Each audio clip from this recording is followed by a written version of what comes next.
Thank you very much for coming out. I really appreciate it. I just want to introduce myself real quick. My name is Latha Duncan, and I run a 501c3 called ESQ Productions. And it was a project that I started my first year of law school.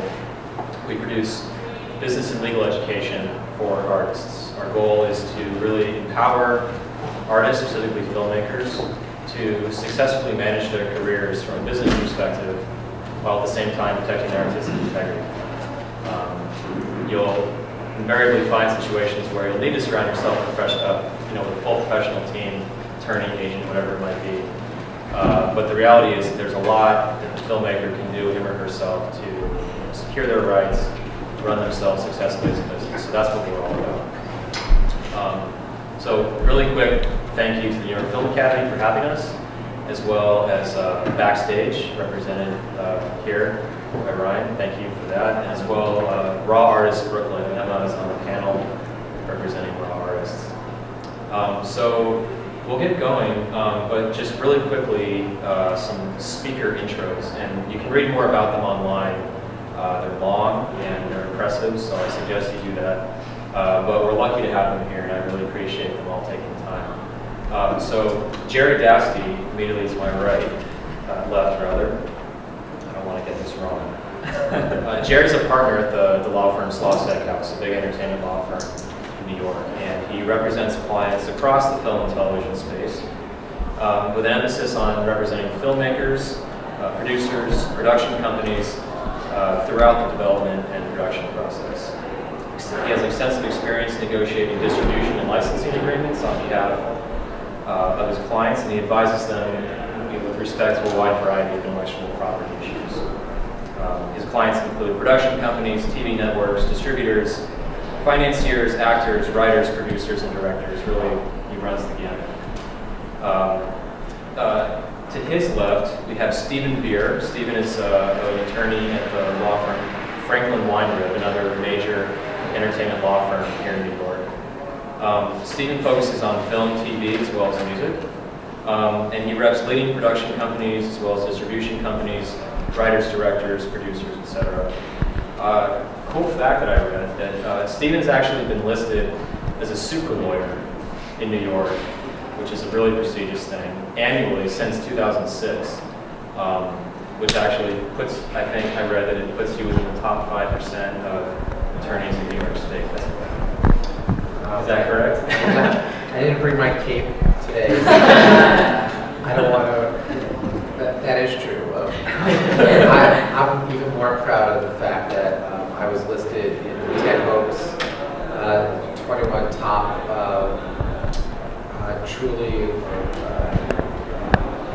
top 21 most path blazers in film. I think that to me is more interesting and personally satisfying than being a super lawyer. Yeah. Stephen is regularly at the major festivals and markets, Sundance, Tribeca, South by Southwest, Cannes, where he negotiates distribution rights deals on behalf of many independent clients. You can check out Jerry and Stephen's IMDb page for their credits. They're long, I'll put it that way. All the way to my left is Emma Marie Riley. Emma is the creative director of Raw Artists Brooklyn. And later on in the panel, she'll give you a better idea as to what exactly Raw Artists does, if you aren't already familiar with them. But she's originally from the Bay Area, California, now based in Brooklyn. She joined Raw in 2010 and was important in expanding the company from LA to San Francisco. The company started in LA. At that point, she took off, said, I've got better things to do. And she moved to London, where she wrote and produced works for the Actors Centre of London, the Cannes Film Festival, the Shaw Theatre at King's Cross, among other places. At which point she came back to New York and worked to build Raw Artists Brooklyn into the largest chapter of Raw Artists, which is now an international organization. So that's really exciting.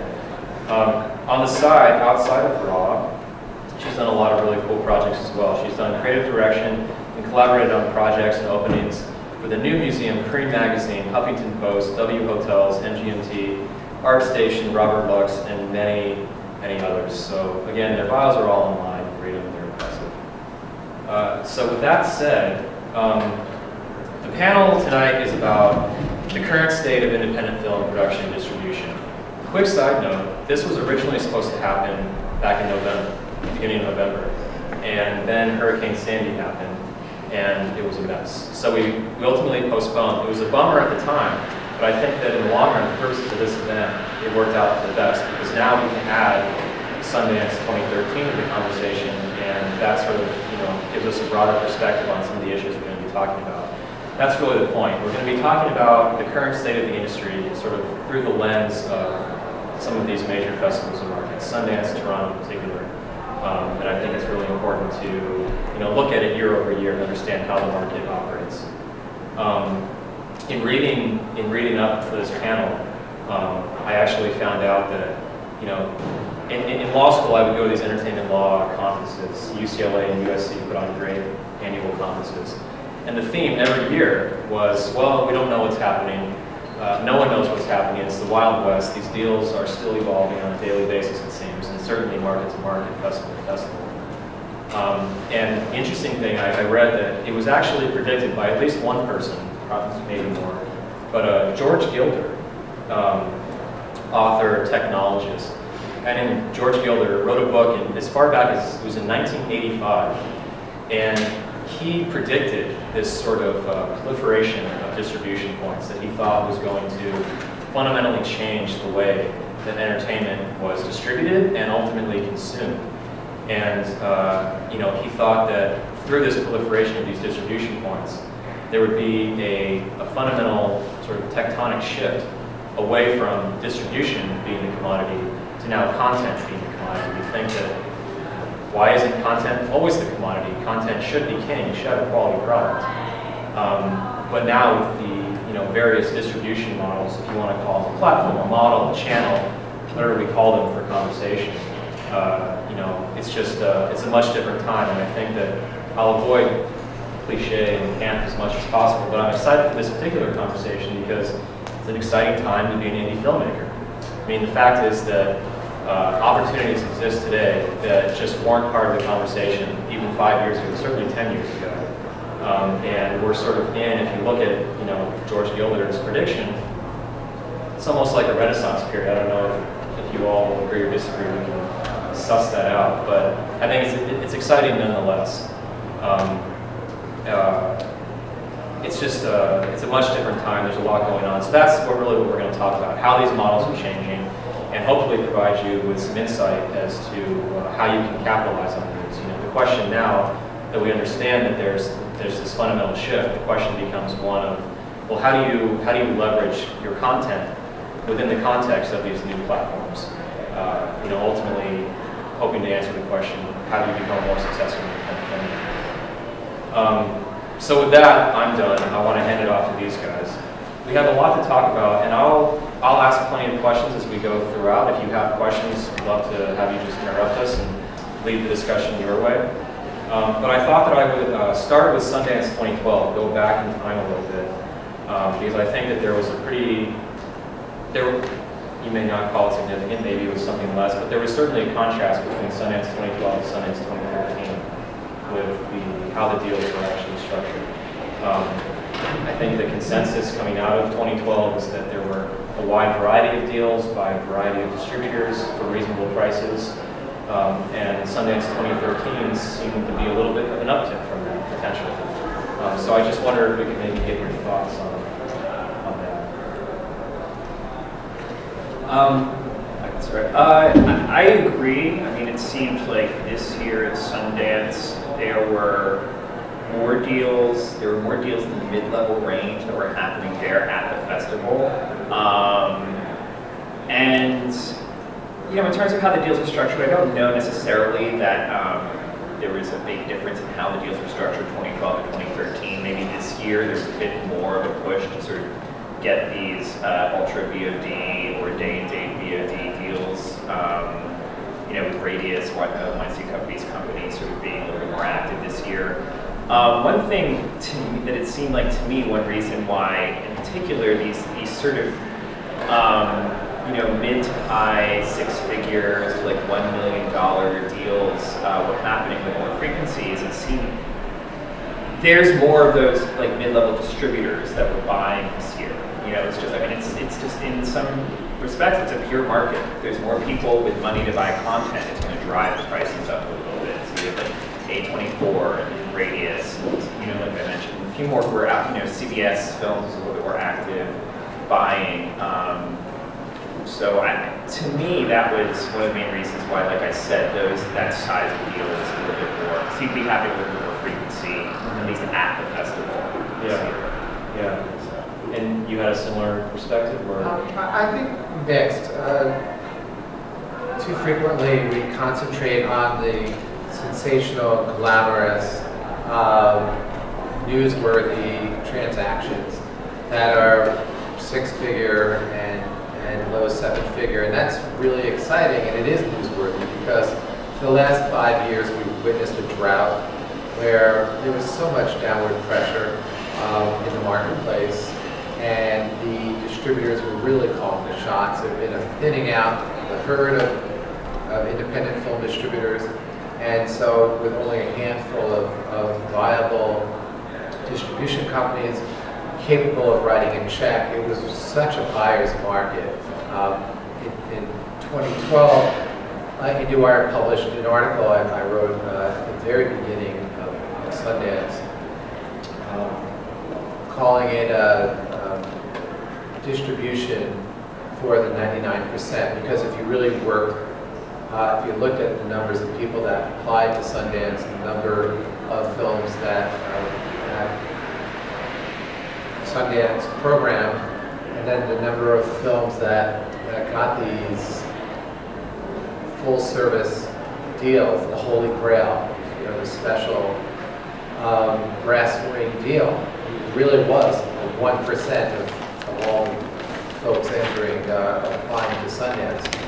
If you look at it that way, it was a drought in 2012. We predicted that, and in 2013 it's certainly improved, as Jerry said, given the increase in players and the sort of comfort level of competition, of being able to get a film that you could monetize in the market without having to spend a ton of money on traditional media.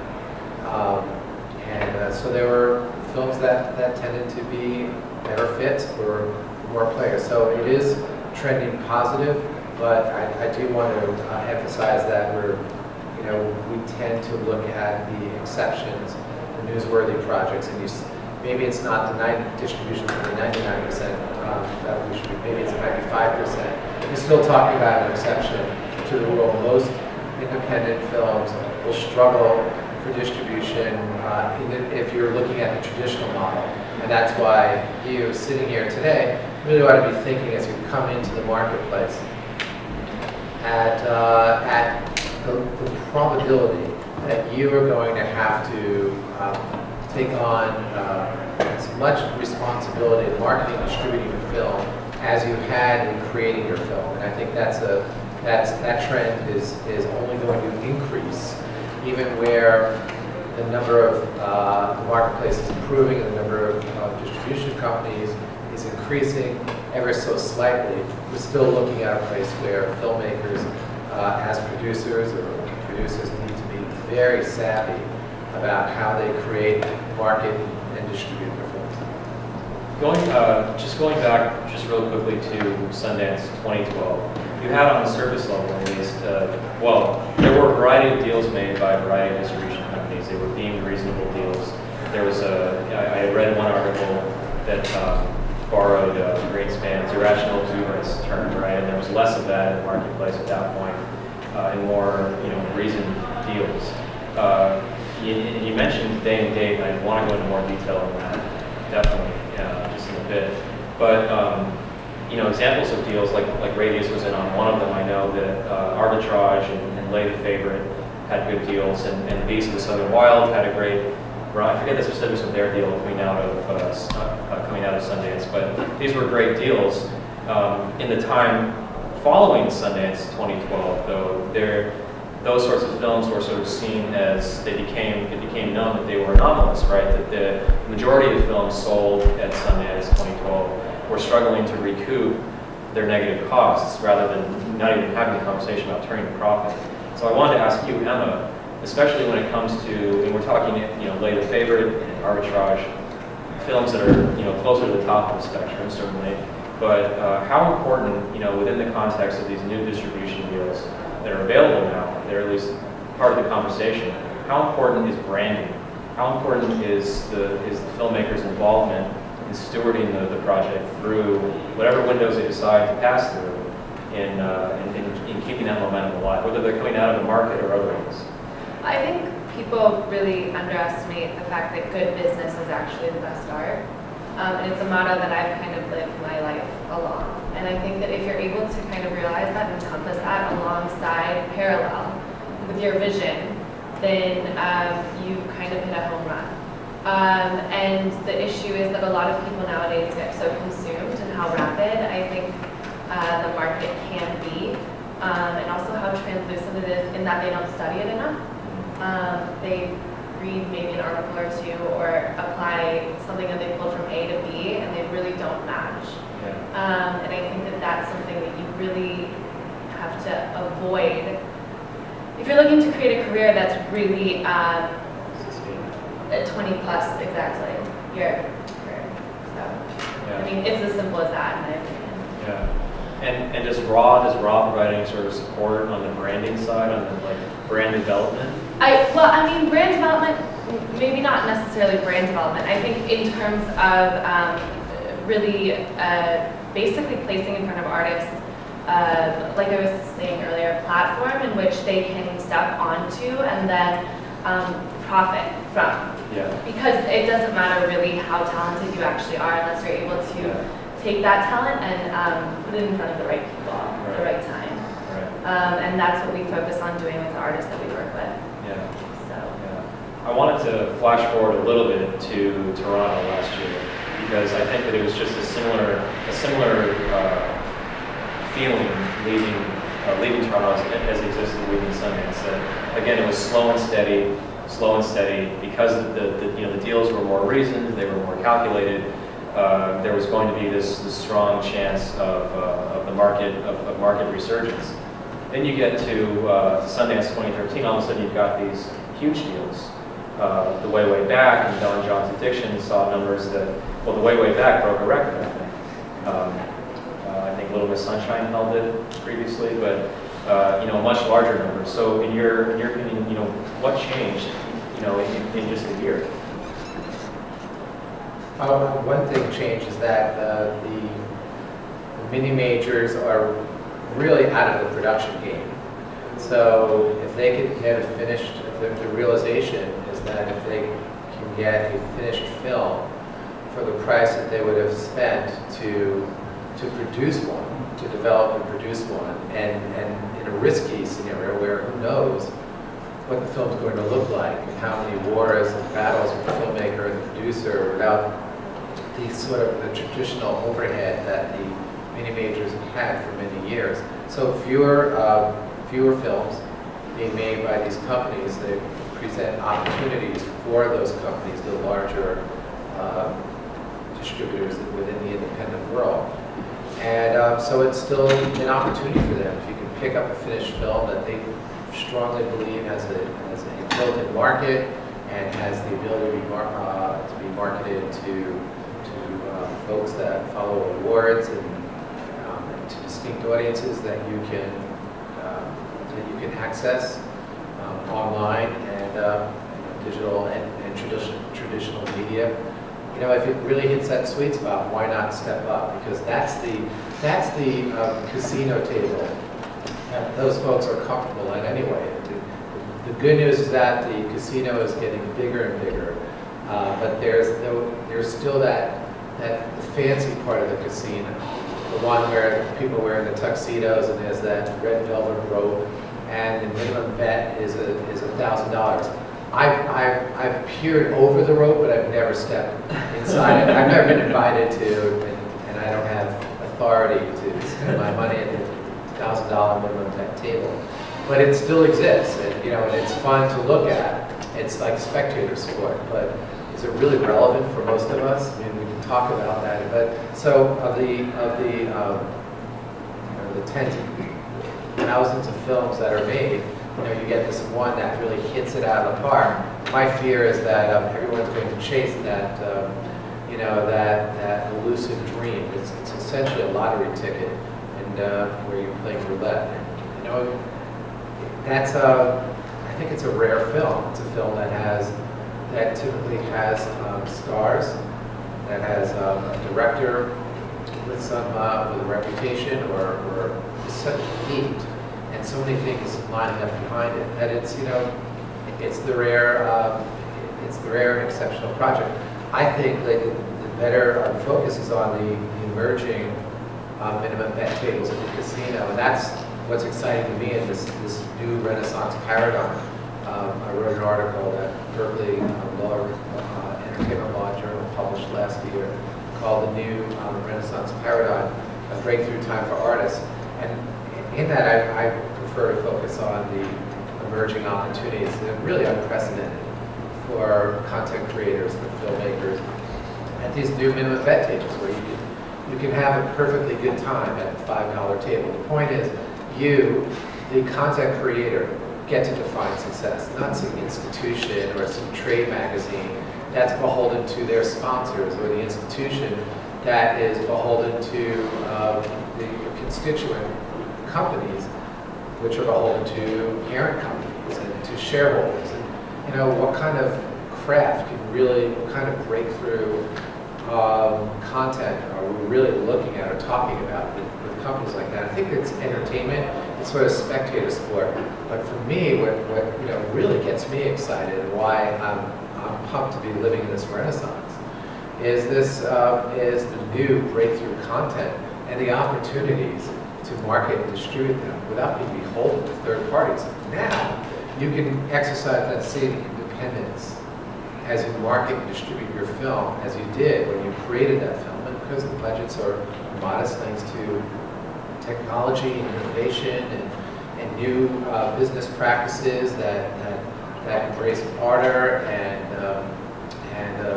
collaboration practices. And I mean, this truly is the Renaissance.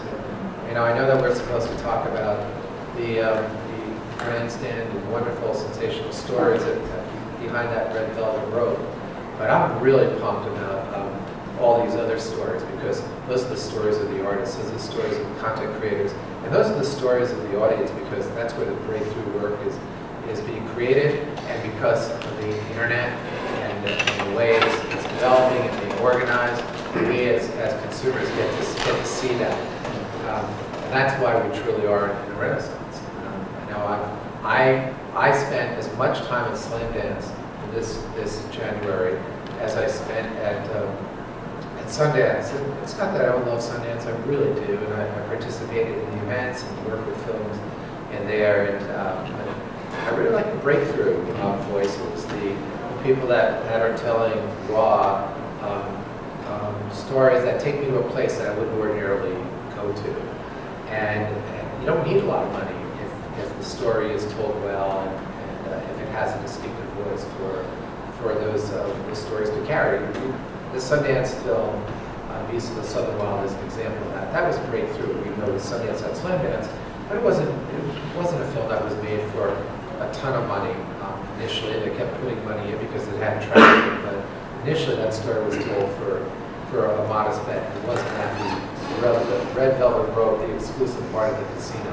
So I'm excited to be practicing law and working with filmmakers in this new renaissance. I'm excited to be meeting with people like Emily Marie and hearing about raw artists. And I think that Jerry and we're doing this law.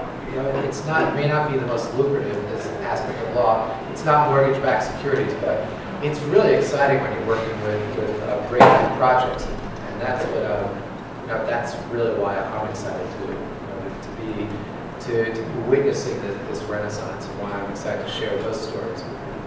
Can I ask a question? Yeah. What I'm curious actually as to what both of you think about Fruitvale? And was it, what, 2.5? Yeah, it was a huge sale. Yeah. Yeah. But I mean, it's interesting because Ryan Coogler's what, first-time director? Yeah. So it's kind of a combination of the two, I suppose, right? I don't know. I mean, So here's my observation, and I'll be a lot quicker this time. I apologize. So this is Fruitvale's the kind of story. I have not seen it, so full disclosure. But you're seeing a smaller film with a distinct audience because it's a specialized film with gender issues, and the reason why a film like that can do well in this marketplace is because companies the technology is there to access the audiences, the constituent audiences that will embrace that kind of film. 5 years ago, 10 years ago, we didn't have the sort of widespread access for VOD, cable VOD, and subscription VOD, and all this direct to audience. You don't have to. The economies of scale are so improved that it actually makes sense to pick up a film like this because you know you won't have to spend a ton of money in your traditional media in getting it out there to that specialized audience. That's my take. I think that's significant about Fruitvale. Yeah, I mean, I think, again, full disclosure, I haven't seen the film either. I was surprised a little bit by the size of what it sold for. It was one of the films at the festival. I mean, everyone was talking about it, people were raving about it, but it's a small film, it's a dark film, you know, it's not an uplifting film, and, you know, and unfortunately, in the minds of a lot of distributors, it's an African-American film. You know, so I was actually a little bit pleasantly surprised by the size of that deal, and we'll see if it works out. That was Weinstein, right? Yeah, so I mean, that's maybe part of it too. Yeah. If they latch on to something they like, they will pay for it. Yeah. But you know, I'm happy for the filmmaker, and I'm happy for the team, and hopefully it's a success because it encourages more deals for films, you know, like that. So that's a perfect example. I mean, if you take the idea that generally you are going to be able to only count on a much smaller, at least domestic minimum guarantee.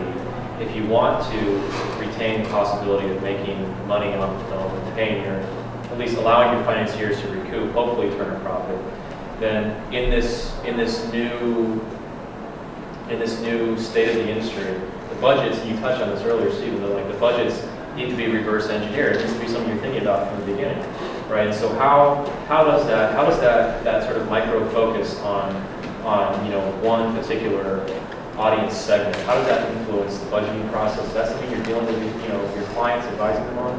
Well, I mean, look, no one in the independent film space is throwing, is increasing their budgets without reason. I mean, maybe studios do, but I think certainly with the clients I work with, they're going to make the movie for the price they can make it at. Like they want to make it as leanly as possible because it makes it easier to rate. There's a limited amount of financing that you can raise, and certainly, in terms of attracting financing, it's okay. We want to get this cast member in because then we get some better farm, pre-sale numbers or better projections, which will help, reassure our potential financiers, that sort of thing. But I don't know that it's necessarily like the thought process is we're making a movie for this one particular segment of the audience, so that's why I'm going to be budgeting this leanly. I think I want to budget this as leanly as I can because I just want to make it as easy as I can to raise the financing. Well, I guide my clients to pare down their budgets radically because I want them to convert their investors into partners. If the investors make their money back, and the lower the budget, the faster they're going to make their money back, and the less risk they have when the time comes to take it to the market. If they can recoup their investors' money, their investor will come back for another film and another film because they feel like they've been respected and it was a good experience. And it's hard to go out and raise money every film. It's like reinventing the wheel. So if you can start building a body of support, the best way to do that is by reducing your budget so that you don't have to hit a grand slam in order to make your second film. You know, how do you define success? If you're interested in a sustaining career, then be inventive and tell your story on a very modest budget. Return money to your investors, and they will be around there to support you for the next film. That's how I counsel it. What sort of work does Raw do to aggregating audience to showcase the final product, and what sort of guidance is given in that respect? Well, I mean, I just this conversation is money makes money in a lot of respects, and I think that budgeting is necessary, and knowing the audience that you're budgeting your project for is also necessary, of course. But in terms of what Raw does for promoting artists as a profession, being an artist or a filmmaker or a musician as a profession, I mean, that's really what we're there for. Not to promote the company too much, but we provide, like I said, a platform through online databases that are very limited in terms of the content that you're allowed to put up. So while you're budgeting fiscally, you also need to be aware of your presence online and the way that you are kind of your image. So we provide a platform for that in terms of a one-page hit, I guess, a Google hit. Yeah. That's pretty major. A show as well as a full video and photo set, which then works to promote you and your image specifically as a professional artist, because that's what's most important, I think. You can be as talented, like I said before, as you are, but if you're not able to get it out, then no one's going to see it. Yeah. It doesn't really matter. Yeah. That's as awful as it is to say, it's just the truth, you know? Yeah. I mean, a lot of people are very mediocre and are very successful. It's true, you know? I mean, it's horrible to say, but it's just the truth. But if you're able to look at art as a business, then I think that that's the point in which you're able to make a living doing it. So. Do you think that these relatively or comparatively larger deals that were out of Sundance this year, do you think that because of those, there's going to be increased pressure on those films to perform, justify those numbers, that could adversely influence, later this year, Toronto and moving forward? I mean, I'm sure that the distributors that pick them up want them to perform, and if they jump, that I mean, the way back is an example. It's an example. You think of some of those other like $10 million deals over the years, like Happy Texas, Hamlet 2. Like there's a string of these. This is the biggest deal ever at Sundance, and the film doesn't perform. So I think maybe whether it's Toronto or Sundance next year before you really figure that out. For like a $10 million deal, maybe there won't be one next year if the Way Back doesn't do well, or if John's Addiction doesn't do well, there won't be another $25 million P&A commitment for a movie of that scale. I was just going to say, don't you think it's interesting that in terms of socially, kind of the market socially, in terms of small business owners, and in terms of self-promotion and I guess self-management and whatnot is mirrored in your industry in some ways? I mean, in terms of smaller distribution deals and really indie films being really successful over more marketable, more expensive films. I don't know. It's not really. It's content specific largely too. I mean, you can discount that like sometimes a $400,000 movie is just a really successful film, and a $10 million movie isn't. So it's a little hard for me at least to generalize in that respect, but. Well, thinking about I'm sorry. Yeah. Yeah, no, I was just curious to return back to the.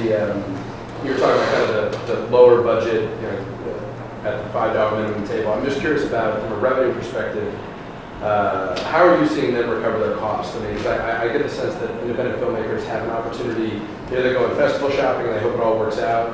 And I feel like it's more often the case that investors aren't seeing their money back in kind of a sub $1 million budget range. And yes, the costs are lower than they were before, but even if it's $300, $500, $100, $1 million, 1.5, and where are you seeing the opportunities outside of getting picked up at a festival You've got day and date, you've got the VOD element. Where are they recovering costs on kind of a non-theatrical basis if they don't get picked up at the festival? Wow, the majority, thank you for asking the question. It's a fat pitch. First of all, most films don't get picked up at a festival. And where they are earning revenue is pretty much what you mentioned, is going straight to your consumer with a VOD platform and with Netflix or iTunes and Amazon, and more of these digital platforms are opening up. And you don't just put it up there. That's the start. Then you have to market to your consumer. And if you did a Kickstarter or an Indiegogo or a Seeded Spark campaign, you've been aggregating your audience from the beginning. And so you have on the one side of the casino, as we discussed in that metaphor, you have the traditional marketplace, but there are all kinds of DIY or hybrid producers who have mastered the alternate universe of consisting of semi-theatrical screenings that are events that bring people together. And if there is an issue, a documentary is especially good for that kind of screening, then you can do direct sales at the screening. You can sell merchandise at the screening. You can bring in sponsors and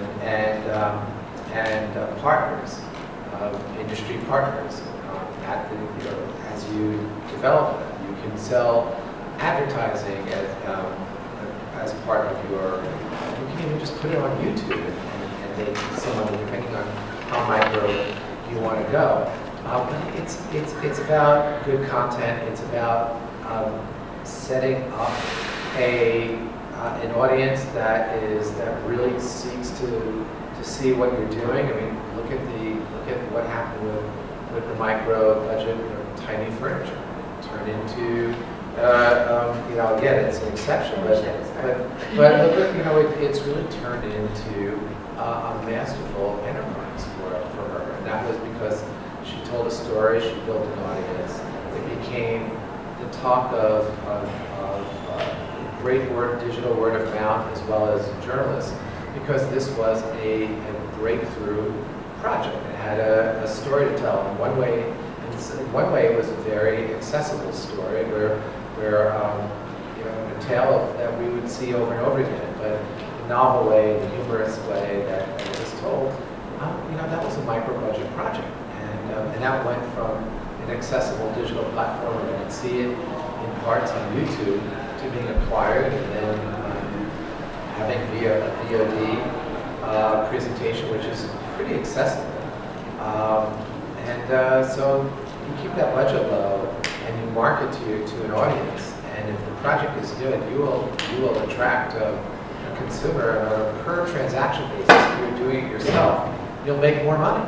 So I think the trap is going with a traditional distributor for a film that doesn't really work for them as a matter of scale. They've got a ton of product that they need to concentrate on. If you're selling your own, if you're distributing your own product, this is your baby. You're going to raise it any way you want to. You're going to know how to market that film, assuming you surround yourself with specialized marketers, people who really understand digital marketing. You're probably going to understand how to get that film out there, and in the process, promote yourself, which will draw attention to your future projects. I like that model, but again, you need to keep those budgets low. And the nice thing about it is that you'll get to make that film faster. You can do your crowdfunding and maybe raise all the money or some of the money, certainly, and then you can combine that with soft money programs at the various state levels. New York being one of them. It's got a great program. So if it's $1 million film, you may only have to raise $500,000. So you've recouped your money to your investors, maybe even less if you've done a good job in your crowdfunding. Maybe you've only made $250,000 back, and you've already recouped your investors' money, and you're off making your next film. So it doesn't even matter if the entire negative budget hasn't been recouped. you're just worried, you're just concerned about getting your equity investors their money back, because you don't need to pay the state back the money for the credit, and you don't need to pay your Kickstarter sponsors for their donations. That's attachment free. Those are the strategies that you need to think about, as well as you as marketing the film. And, of course, the most important thing is make a good film. People want to watch it. You should need to tell people about it. And there's a bit of a middle ground too, right? I mean, obviously, you're right. Like, most films do not sell at festivals. Most films do not get theatrical distribution, certainly. But there's you know, a bit of proliferation of digital aggregators. So rather than having to go and do your iTunes deal, your Netflix deal directly, you know, you sign up with a company like New Video or Film Buff. There's a few other ones who like have their overall deals, and they're much more. They take a lot more chances with the films that they acquire, because their overhead and their startup costs of each film are relatively low. But again, like in that model, they will do some of your promotion, but you will be wanting to do a lot of it as well. And in terms of, you know, sort of what Stephen referred to as semi-theatrical, I mean, I really think the Tug model is going to be much bigger over the next couple of years. You know, sort of like you said, sort of gathering a group of people who are interested in this one particular film, whether it's a documentary or a narrative film, and it's, you know, for sort of specific scheduled theatrical screenings.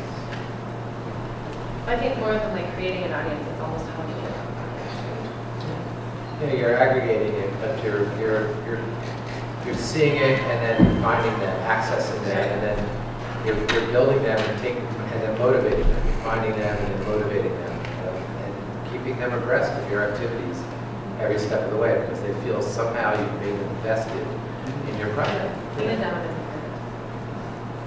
In your sense, I mean, there used to be this stigma about VOD, right? I mean, it used to be thought of as a second-class distribution model, all of that, and, you know, whether we're talking about the, you know, higher end or lower end of the market, do you, in your experience, does that stigma still exist? Are people accepting that this is the way of the future, and, you know, catch it or be left behind sort of thing? Or?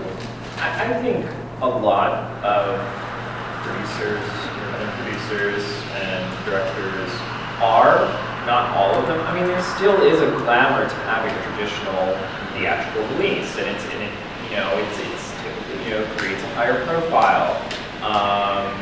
But I think more and more of them are smart about it. More and more of them, more and more, you know, folks that I work with, just, you know, they want their movie to be seen. And even with a traditional theatrical release with an independent film, you're in maybe like 5 or 6 markets, and, you know, there's going to be people in Iowa or Oklahoma or where have you that want to see the film and need the ability to do it. Like, there's no theater nearby that's showing it. So I think more and more, you know, the people I work with, my clients, are realizing that and are excited about, you know, the opportunity to reach a wider audience than VOD and other digital sort of platforms provide.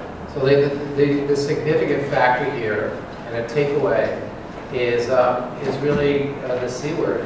It's control.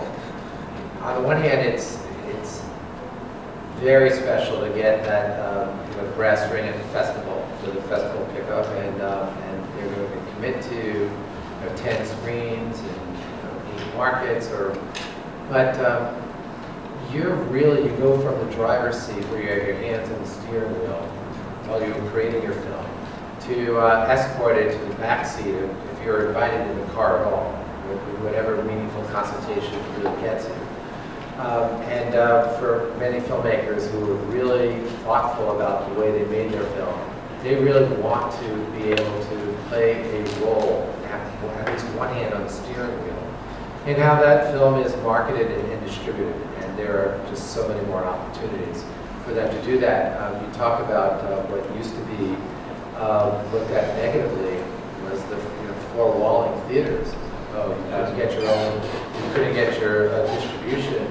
You couldn't get a big distributor to go out and spend your money and pick it up and put it out in the theaters. Well, you know, those big distributors have massive overhead. It's an overhead machine that will invariably make your road to recoupment a lot trickier.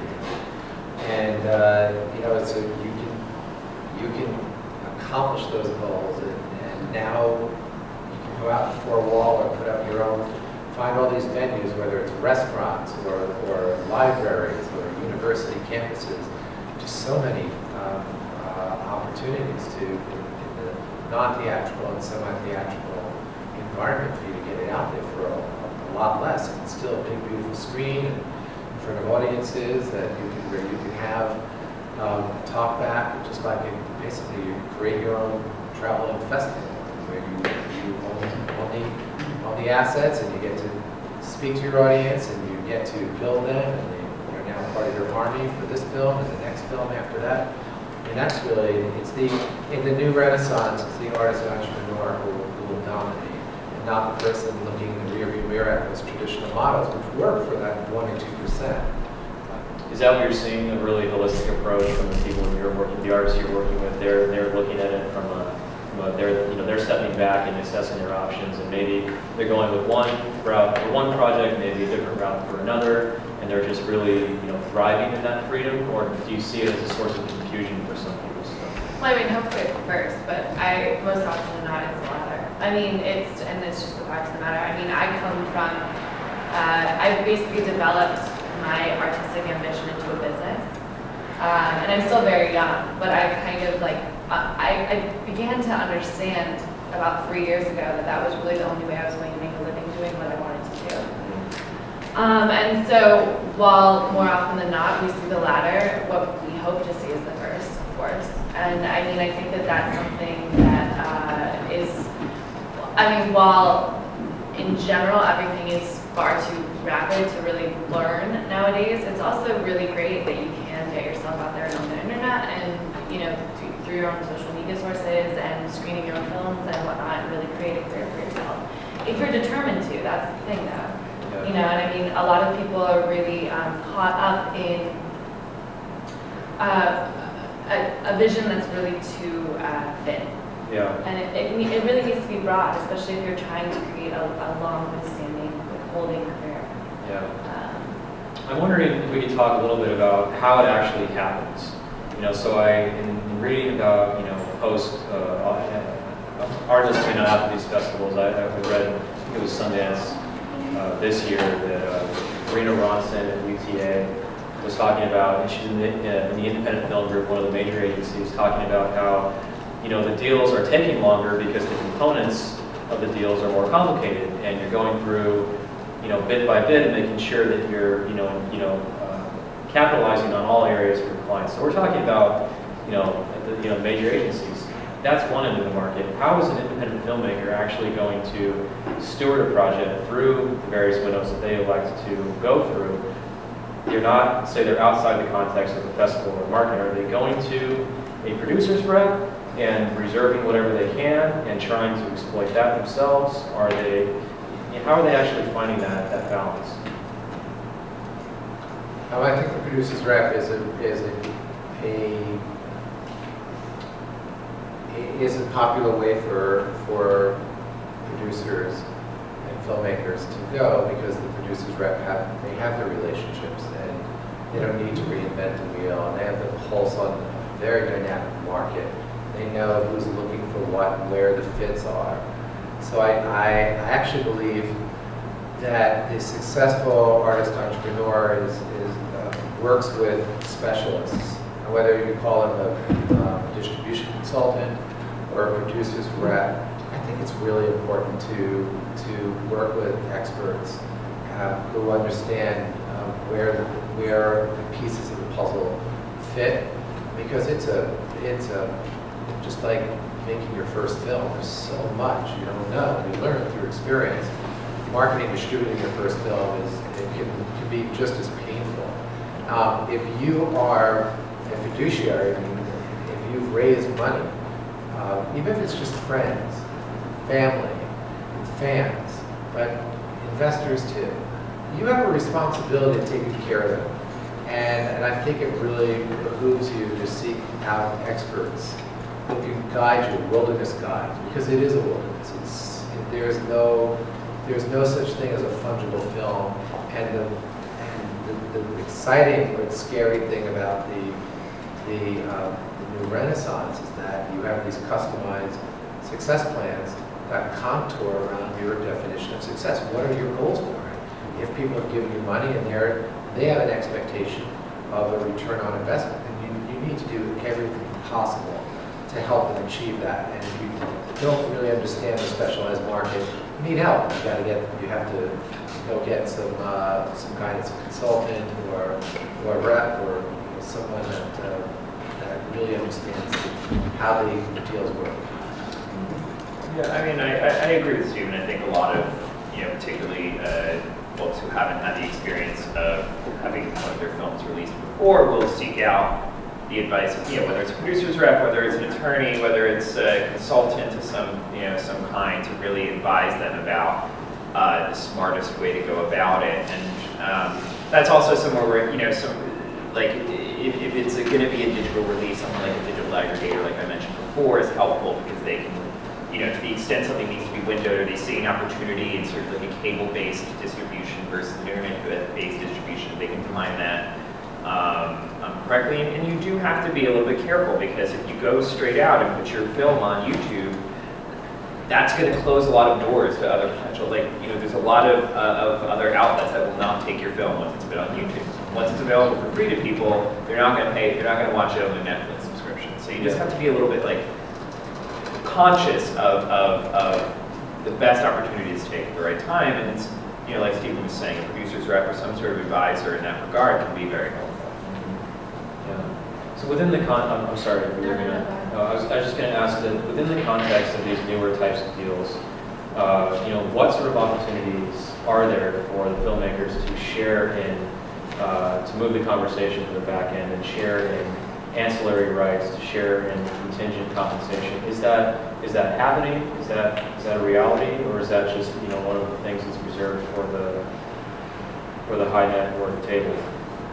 No, I think I have seen documentaries, modestly budgeted documentaries, turn into businesses where, given the subject matter, it was attractive to brands to come on board. It was attractive to not-for-profits to come in and lend their lists and do a lot of the organization work, where you're able to sell books or posters or T-shirts at these events, and to have receptions that could present things that were brand extensions. I mean, it's really what you make it. The film is one thing, but if you're really looking for a distribution partner that's excited about your project, show them a film business, not just a film. Show them something that really speaks to how they can really get their arms around it, that has extensions into sequels and prequels, that has fan club and opportunities for events, that has a book involved, maybe it's a coffee table book, but that sort of introduces the viewer into a culture.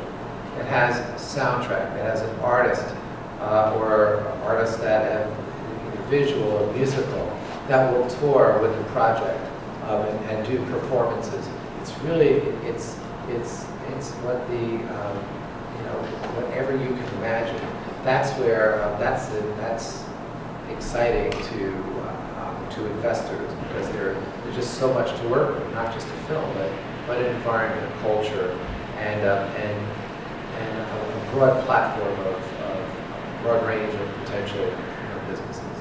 And I think it's more likely that you will see back ends from a distributor, not just in a modestly budgeted film, but in these sort of more modest deals that we've been talking about. If you have a distributor who is maybe a smaller distributor, but a leaner one, keeps their overhead under control, or you get some sort of control or cap on the overhead charges and the expenses that they're putting out, it's more that they have less to recoup before they start paying out to the producers. When you talk about, a Fox Searchlight, which is, they are the best at marketing these, the types of films we see at Sundance. They are the top of the line. They're great. They make huge successes out of, Beast of the Southern Wild or other modestly budgeted pictures, but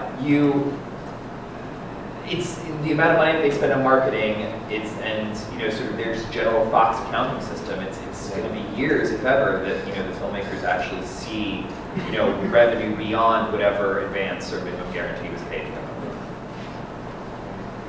Yeah. In the production point of view, at what point of the creative process then do we include this branding mechanism of the stories and this relationship with the marketeers? Because sometimes the creator, creating the movie and writing the story, we miss the place for the branding and for the commercialization of the whole story. So at what time, at what level of the story would you recommend that we integrate this commercial aspect of the artistic? Again, in this sort of new renaissance, first with the filmmaker define success. If that's part of their success model, then they really need to execute on that right at the beginning. And you could start with product placement, because even if you're not getting money to have your product in the film, you're at least laying the groundwork for issues or products or brand partners to come in and integrate into your project. And I think every film is a business, and I would absolutely encourage every person here to put a business plan together, because you should have a revenue model, and you should really be very clear what the expectations are for the business. Too often, there is a very difference of opinion as to what the number one priority is between the investors on the one hand, who are focused on return on investment, and the filmmaker, who's really interested in seeing their beautiful baby screened in the right theaters, because they really believe that will enhance their career. And if it gets that kind of distribution partner, then maybe they might get an agent or a manager, and maybe they'll be able to attract material for their next film. So I think understanding, crystallizing what the project priorities are early in the process, I think that's really critical before you start. Your script is a starting point, and really you need a business plan that's a business script coupled with it. So I encourage you to look at those options as early in the process as possible. Yeah, kind of combining that question with the previous topic, I mean, what are you seeing, Emma, in terms of not only that question, how early in the process are these people getting involved in branding, and are they working on an extension of the movie? Are they working to build a community outside of the film as a property itself to sort of further their careers, or are they looking at it on a property to property type basis? I mean, this conversation it's making me think of workshops that musicals and plays that are probably going to end up on Broadway go through for months and months and months and months and months before they're actually invested in or produced. And the reason why they do that is because they're creating some sort of network and some sort of story, some sort of database for people that are interested in the film and, the play. And I think probably in terms of creating that sort of arena for a film, and going back to what you were saying, broadening what the film represents in the culture that you're developing, that you're honing in on, is the most basic thing on earth. But a lot of people that are my age don't really realize a website, I mean your own personal website, to really have your product there, at least part of it, and be able to kind of create at least a home for that, where you can expand it. I don't know, I see a lot of artists that are doing that, and the ones that are doing that are the ones that are really successful. They're the ones that we have in our shows that are shooting to cover the New York Times Magazine, or shooting for Fader, or have realized that presence is extremely necessary. No one is going to go out to find them. They're only going to find other people, and if they present themselves professionally, and they've done their research, and they've done their workshops, and they've done their, their outside projects, then they'll probably get picked up. I think more and more filmmakers are savvy about that.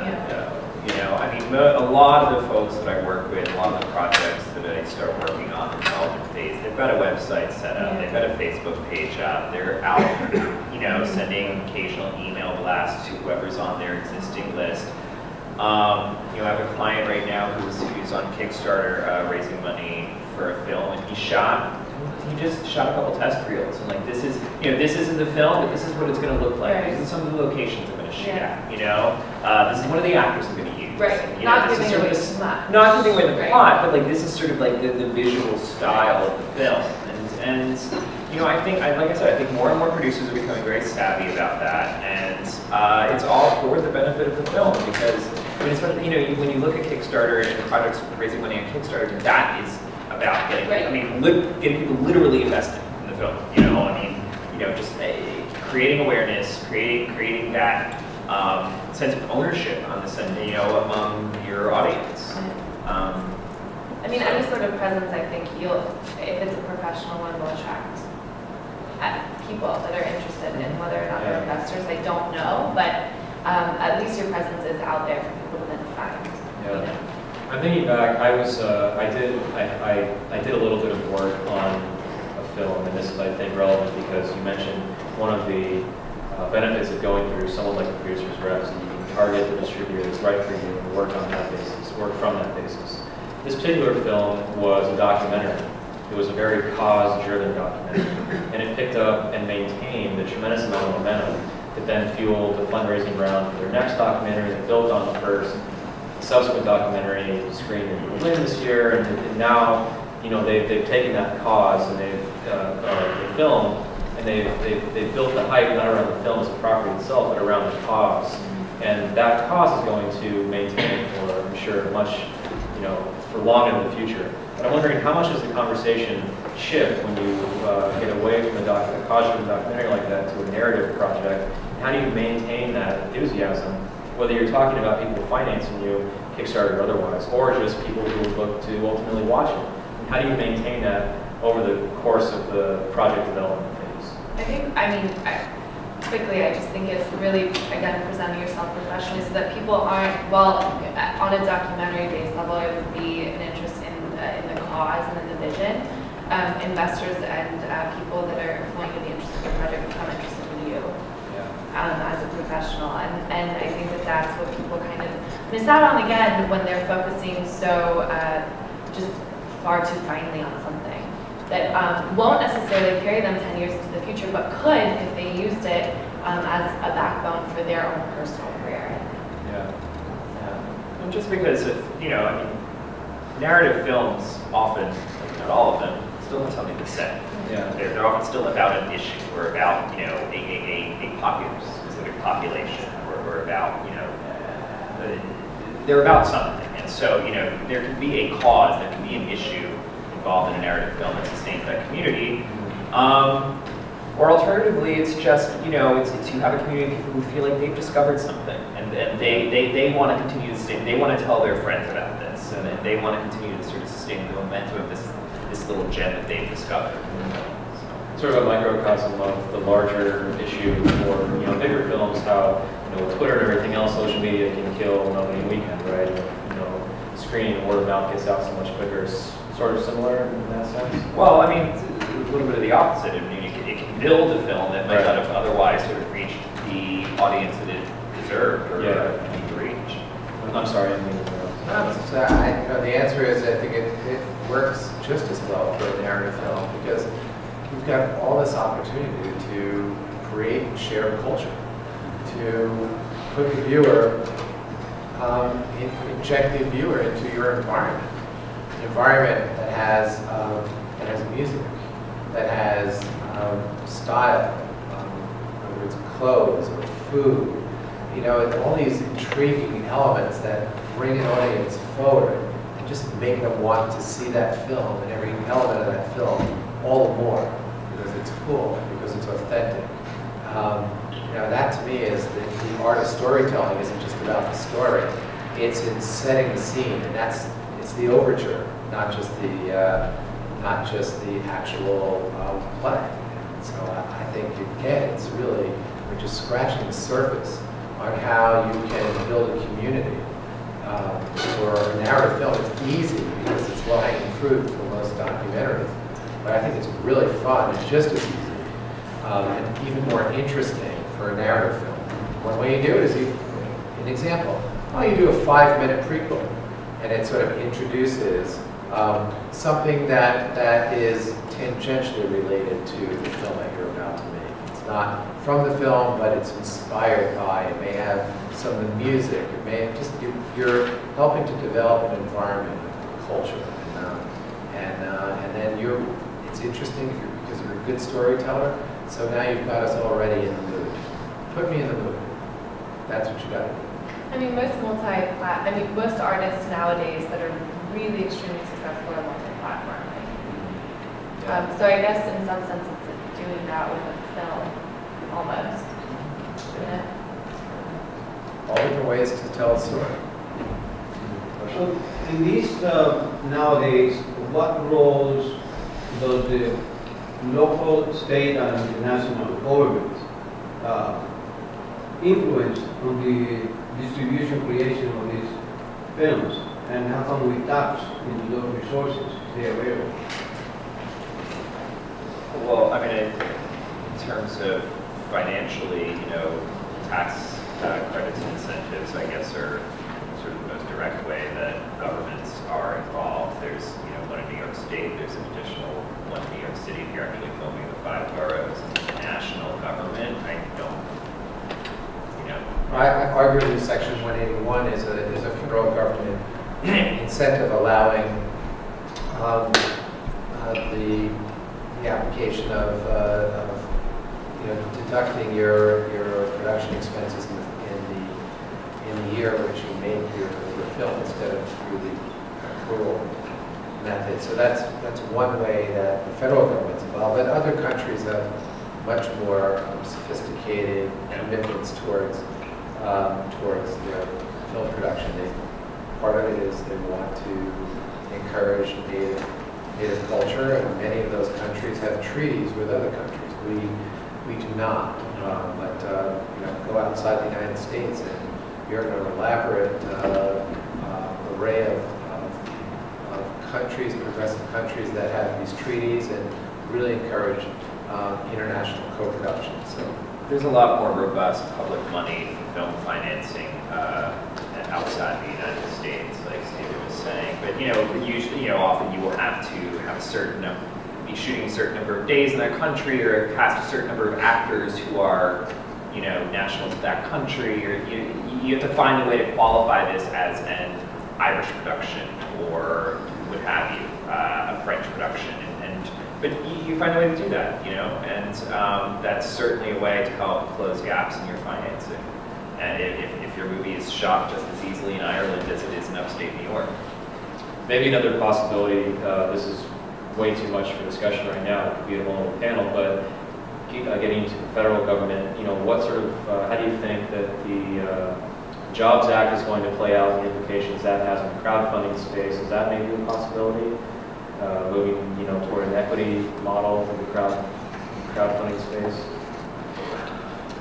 I think that would make it a lot more unwieldy in a way. I don't know. It's certainly a lot less attractive for the kinds of projects that are using Kickstarter or other crowdfunding, mechanisms right now.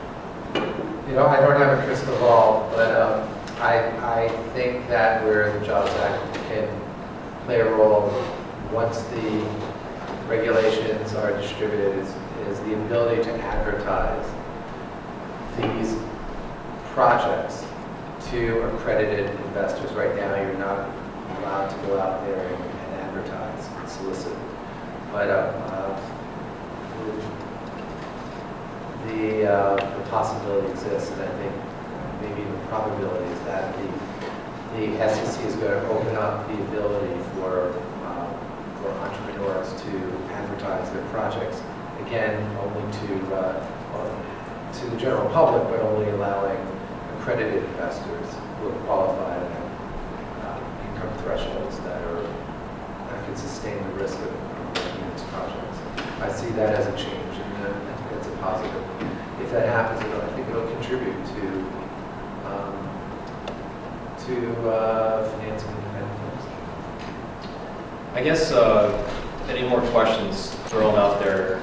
But sort of to start to wrap up, do you think that a a dominant digital platform will emerge. I mean, there are more and more, we talked about a little bit, more and more films that have been successful, you know, with the VOD releases, day-and-date releases. Do you think that, you know, the success of those films and the track that they take is going to influence the emergence of the dominant platform, or is it going to be a custom-tailored, played-by-ear, each project type of thing moving forward, and we'll see the same issues arise each year? I don't know about a dominant. I mean, by platform, do you mean like an actual portal, or are you talking about a model? Yeah. No, I mean, you know, iTunes and Netflix and Amazon are big right now. There may be another one in 2 years that comes along and has some sort of innovation in their user interface that makes them more attractive to Netflix, or they undercut their subscription price. I mean, I think where it is going, and it will continue to go, is that there's not going to be a functional distinction between television and internet. You know what I mean? It's you know, Netflix is already doing deals where they are purchasing the first pay TV, you know, your initial pay TV window. Like they're outbidding HBO, that kind of thing. And Amazon just did the same thing with Downton Abbey. Right. So I agree with that. I think around the corner, you should expect to see Google play a very, very significant role in how audiences access content. They have that the YouTube platform is being redesigned as we speak. It is become the jukebox of the new generation looking for music, and I think it certainly has that ability to be a gangbuster platform, digital platform for film. I mean, and there's no, I mean, you know, it's all coming into your house in the same thing. You know, and the fact that you watch it on a traditional television screen or on your laptop sort of shouldn't make a difference. It is increasingly not making a difference in terms of how it is. Changing habits too. I mean, all the different screens, smaller screens now, and all that influences the success of the different models to an extent as well. Yeah, I mean, and it's also, you know, frankly, you know, a lower budget film, like the quality of the film is not necessarily impacted quite as much by watching it on a smaller screen. You know, it's not a film where you're going out, you're spending $50 million on, you know, huge CGI effects that you really want to watch in a theater necessarily. So. Yeah. I saw a video of a panel that was at Sundance this year, done by the Wrap, and they were talking about sort of some of the same issues we've been addressing, and talking about the vanity aspect of wanting a theatrical release for every project, and how, you know, the perception might be that, you know, that's the ultimate, but then, you know, you have this theatrical experience, that's a traditional thing, it's so great. But on the flip side, you can have a very different but no less intimate or meaningful relationship, experience, etc., viewing a film on a much smaller screen. And so, you know, that might influence the success of VOD generally, not a specific platform, but VOD generally moving forward, potentially. You certainly have a generation that's very comfortable with watching films on iPads, on their mobile devices, and I really feel that that's where the audience is coming, and certainly the way you make films, you know, will cater to that. You will see a lot more in low-budget filmmaking, digital filmmaking, because that's really where the audience is. You don't need a heck of a lot of money to tell a good story that's interesting to them. They're already eating up all the good comedy. That's so much of that is low budget work. So, you know, I think it will influence. I think the good news is that you'll have original storytelling. The bad news is that if you like effects and you like, you know, rich score and traditional cinema and stars, you know, it's just a different market. But that's what it's certainly becoming more. The generation is accepting these low budget raw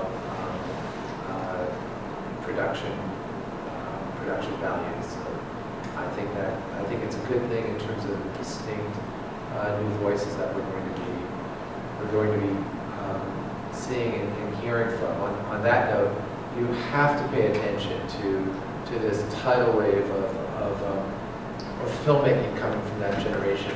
I'm watching in my own home and community, teenagers making their movies. You look at the tidal wave of what's going on with the Harlem Shake phenomenon. I mean, these kids have trouble writing a two-page essay about the Odyssey or some other or Shakespeare. They have no problem in shooting and editing and uploading a fun video with a Harlem Shake in 30 minutes. I mean, that's just, think about this, the new voices that are seamlessly telling their stories or being able to shoot, edit, and upload, from their desktop bedrooms, at school. This is, everyone. Remember, they used to say everyone is a novelist. They have or a screenplay in their drawer. Well, now everyone is a filmmaker, and so be prepared for that. Everyone is, it's a tidal wave of content out there, and most of these folks they don't care about traditional distribution. They're absolutely content to just put it up there, and if it's good, it goes viral. It's great. They'll go out and make another one, and look more and more for short form content because they don't have the patience to watch feature-length narratives or to write a screenplay for a feature-length project. So that's where I see the trend going. Is that tidal wave sort of the driving force behind the distributors, new distributors coming into the market, the established distributors trying to position themselves to capitalize on that, as of yet untapped scale, that momentum? You see that happening? Well, I think we do sort of need to make it, I think there is a distinction between people who are out there making sort of feature-length films and people who are uploading videos to YouTube. But, that said, certainly, it's the sort of ascendance of digital filmmaking technology has made it easier for people to get feature-length films made, serious feature-length films made, and certainly there are more of them. I don't know if that is the reason why there's more distributors now, but there's certainly, there is more content out there, and that's why these digital platforms, like I've been saying all night, are so important, because there's lots of quality films that are never going to get a traditional distribution deal, but have an audience out there waiting, for them to connect. Yeah. So, talk about audience. You were saying earlier how large the audience was for your launch. Well, I was actually just thinking about that because Ryan is showcasing one of his films in April, and it's interesting because all night you've been saying, rather than doing a traditional screening, find a venue to hold an event in, or find a venue to a smaller venue to invite friends and family and people you've made personal relationships and that may possibly invest in something in the near future. And that's pretty much what we do, and we end up reaching in one of the evenings about 500 people through a very non-traditional route.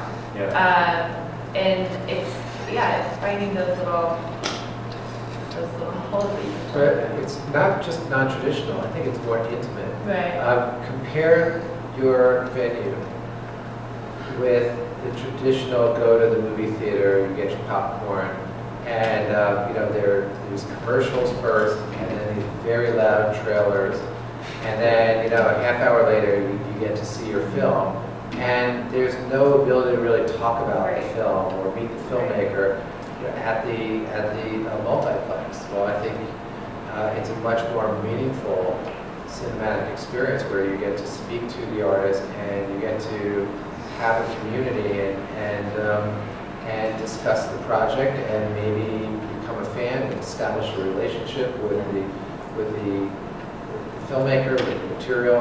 I'm excited about the sort of new trends, and I think what you're doing really contributes to to this more intimate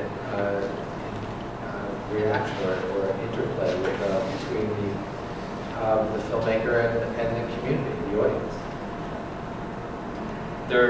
Anybody got any more questions? We'll probably wrap it up. No? Well, thank you again for coming out. Really appreciate it. Thank you again to the speakers. Hope you guys got some useful tips out of this. That's it.